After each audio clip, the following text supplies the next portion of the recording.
we're going to talk through retirement plans.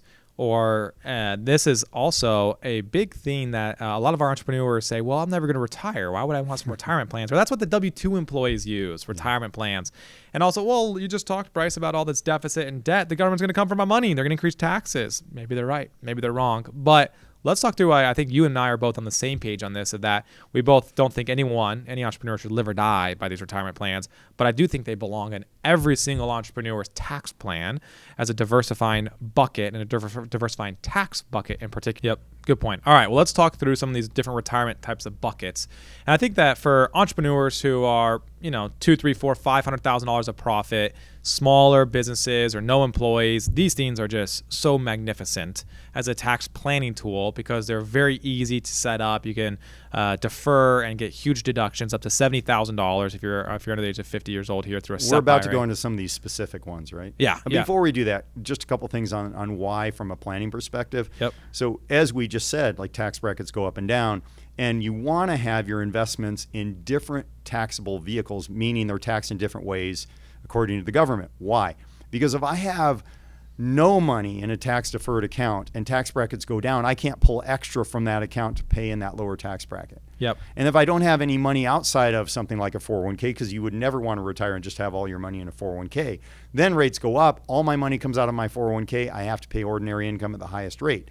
So having money in different kinds of buckets allows me to piece together my income based on the tax rates that year and get the best outcome for me. So that's what we're after. The other thing a lot of entrepreneurs forget or don't know about this is retirement plans have some of the best asset protection of anything you can put your money in. Yep.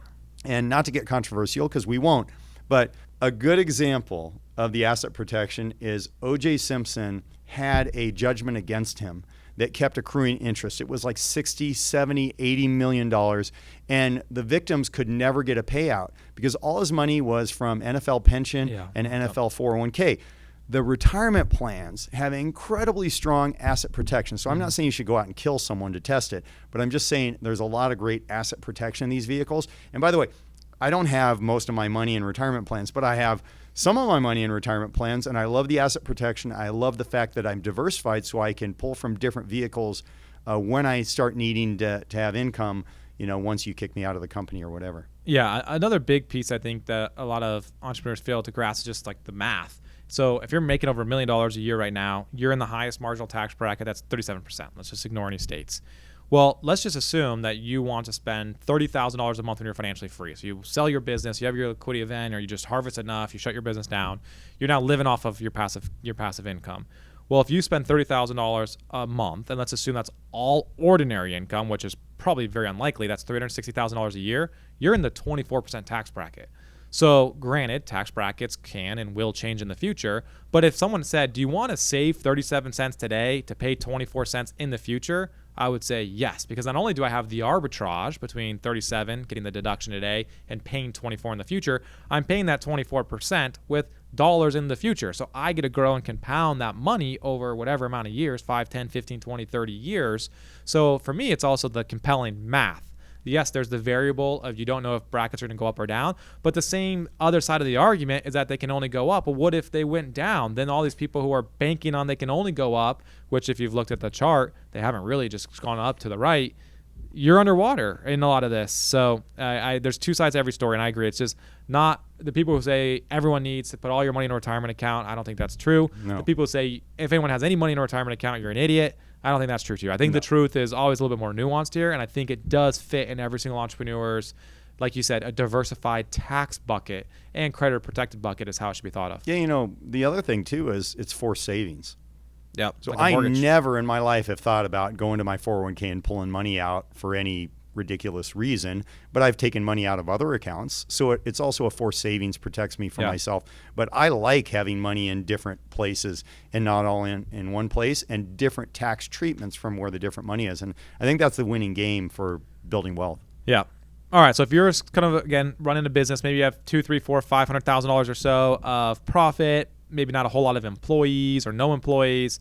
No employees, a solo 401k is great. You can do a Roth solo 401k. You can defer some of your compensation or your W-2 into there. You can also do an employer match, which is your own business. SEP IRA, also wonderful. Now, once you start having employees, though, and those employees are sticking around for more than a few years, those vehicles become a little bit more challenging because there's anti-abuse. The IRS and the Department of Labor want to make sure that just business owners aren't putting money into these buckets and not the employees. So that's why I kind of say if you have employees, it becomes a little bit more muddied. I'd say that once you start having employees, you need to look at this more as a talent acquisition tool when we're talking about like kind of the simpler 401ks. Like within our business, we've got a 401k account. We do a safe harbor match, which means that if our employees get a 100% match on the first 3% that they put in of their own money, and then they get a 50% match on the next 2%. So if they put in 5% of their salary, we give them 4%. Now, we're allowed to put money into the 401k too, but it's costing us hundreds of thousands of dollars a year.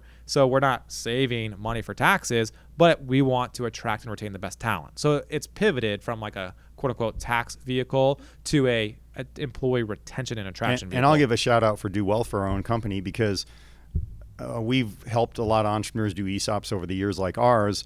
And I have to tell you that we're one of the few that I've been a part of where we still do a match after the ESOP. Because a lot of the business owners I've worked with, they're getting the ESOP stock. They don't also need a match on their 401k. So it's pretty generous. We're pretty nice guys. Yeah, I like that. I like thinking to myself as a nice guy. It's a feel good. It's a good feel good thing for both of us. I just threw that out there. All right. So then for most of our entrepreneur clients, maybe you have that 401k plan in place. Again, it's more so just so you can attract and retain the best talent. You're making over $1 million a year of take home. You're a successful entrepreneur, or much more than that. Then the plan that could potentially make sense is stacking a cash balance plan. And so this is only really kind of works with entrepreneurs that are getting paid high W-2 relative to their employees. So if you have a bunch of high paid employees, then the cash balance plan may not make sense. And also if preferably you're a little bit older than your general employee, these cash balance plan when stacked with 401k plans can allow you to put hundreds and hundreds of thousands of dollars away and in an actual retirement vehicle for you as the entrepreneur. And what makes these so powerful is that when you shut down that cash balance plan, you can roll the amount into your IRA. So it's not like one of these pensions that, GE and Ford and all those companies used to have where you have to kind of pay yourself out $3,000 or $4,000 a month. Yes, that's how the benefits are calculated on this, but it's actually a lump sum of money that you can then roll over when you shut your cash balance plan down or you sell your business. Private equity or strategic's not going to want to deal with this. So what are your thoughts on cash balance plans? And then let's go through an example. Yeah, I really like cash balance plans. And of course, this is where you need some expertise and someone who does retirement plans like this to run some calculations so you see how it benefits you, because it does depend on your W-2. It depends on your age and those types of things. But I like cash balance plans, and I see a lot of clients who like them too. Yep.